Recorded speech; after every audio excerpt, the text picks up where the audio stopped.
All right, so let's go ahead and jump over to the arms. There's really three major areas of the arm. There's going to be the inner arm, or the inner upper arm, which I'm doing right now, and then the shoulder, which is going to kind of go over the upper arm quite a bit. It's going to hang down past the shoulder, and then the forearm. And it made most sense to me to start with the upper arm, just because of the fact that it's below everything else. So I don't have to I can build stuff up rather than try to build stuff in. It's a little bit harder to do that. All right, so I turned on polygroups for my clipping brushes, just so I can get nice edges that I can later use for group loops if I want to. And a good thing to do if you're gonna start using groups with your clipping curves is you see here I've already used group loops to loop everything. But after you do that, if you're going to start clipping it, you really should merge everything into one poly group. That way you don't have a bunch of messy fringes at the edge of your mesh that might interfere with the poly groups you're cutting. In case you don't cut enough, you'll leave a few groups over there on the edges. So just unify everything, make it all one poly group before you start cutting into it. All right, and so I'm just adding some plating onto the top of the mesh I just created here. And I turned on back face masking on my masking brush to make sure that, it didn't, when I extracted it, it didn't extract on both sides of the mesh.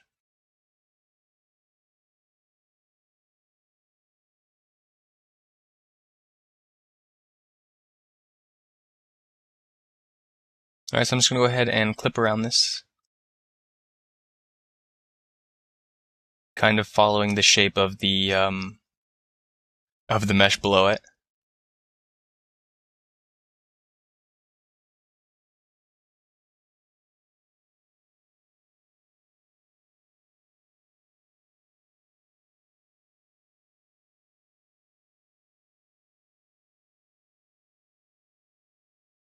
All right, so now we can go on to the tricep area. And you can see I'm just using the upper arm that we already had from the concept to make all these pieces.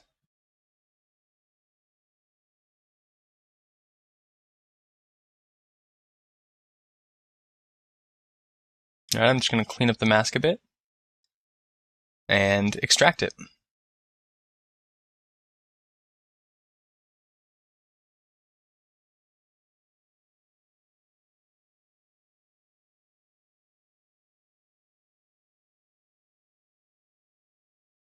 I deleted the other side of the tricep. When I extracted it, I had symmetry on, but again, using the clipping brushes with the symmetrical mesh over the x-axis will give you some issues when you're cutting into it.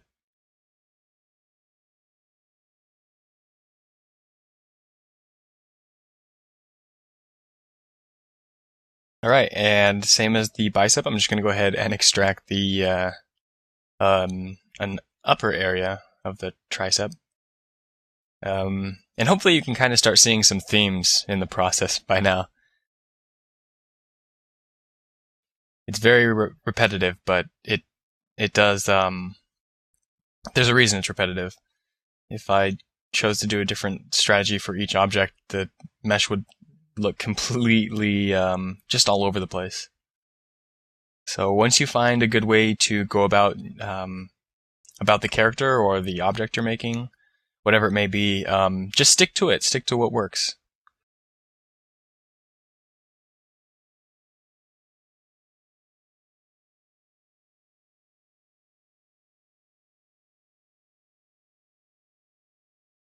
All right, and so I'm trying to cut this away here separately from my other cut. And the reason I'm trying to do this is I want the polygroups to be separated. So when I use group loops, I get that nice hard edge that you can see. Otherwise, it would just kind of soften itself and kind of merge together. Alright, so I'm looking at this at an angle to get that cool angular look. And now I'm going to go ahead and start adding some tubing. And this tubing won't be the final tubing. In the end, we're going to go ahead and actually redo a lot of this tubing with the final details. But what it's helping me with right now is to inform decisions about what other objects I'm going to create around them that's going to be kind of surrounding the whole thing, and just to see how it would look with tubing. I wanted to go ahead and put some kind of placeholder there just to tell me what's going on. Alright, so I went ahead and dragged this to the other side just to, well, because it looked cool and I wanted more tubing.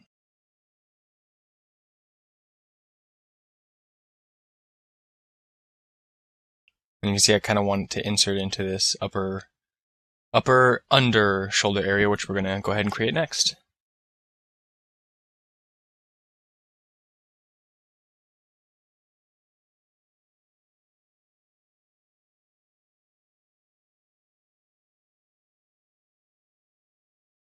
So I'm just going to go ahead and mask this off.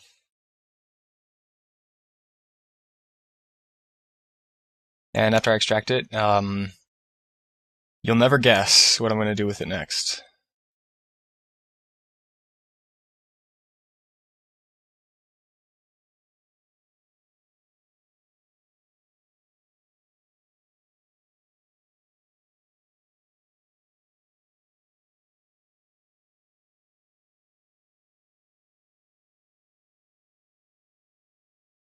Okay, so we have it extracted, and now just take a guess at how we're going to finish it. I dare you.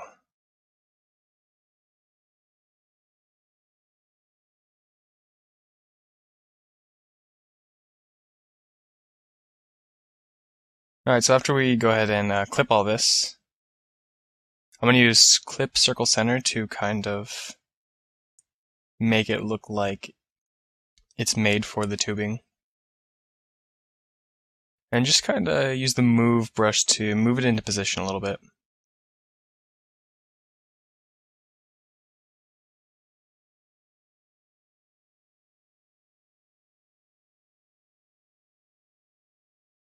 I'm going to go ahead and subdivide these a bit just so I can just get a better idea of what's going on with them.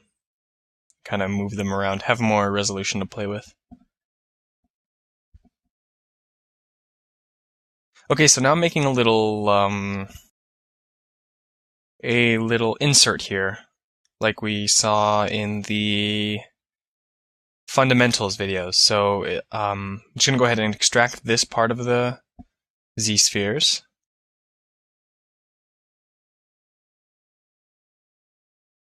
So we have a nice little insert here, and then just create that ever so nice angle cut into it.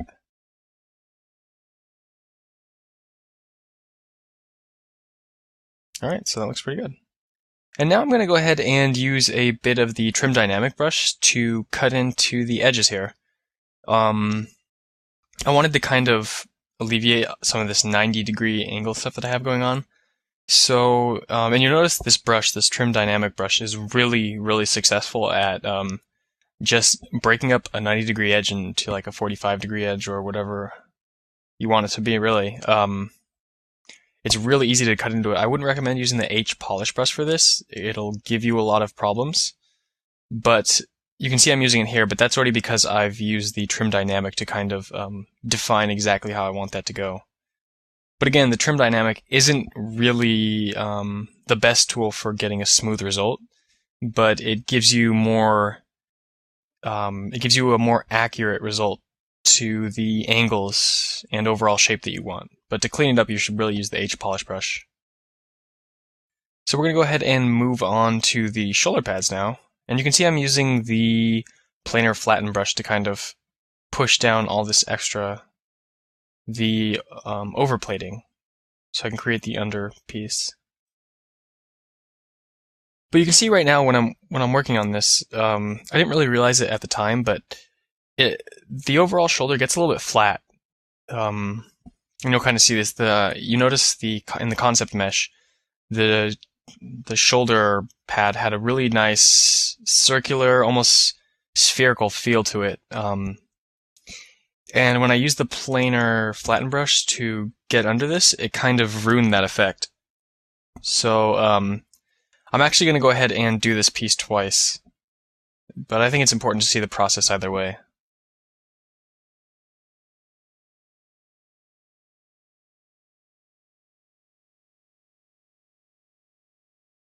And it was actually after this this creation of the shoulder pad that I had to come up with a new way to make my fundamental meshes to extract from.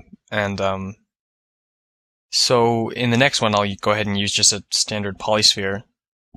And then that'll kind of influence me to use more fundamental meshes in order to extract from. But this is still really good. It's still a good process.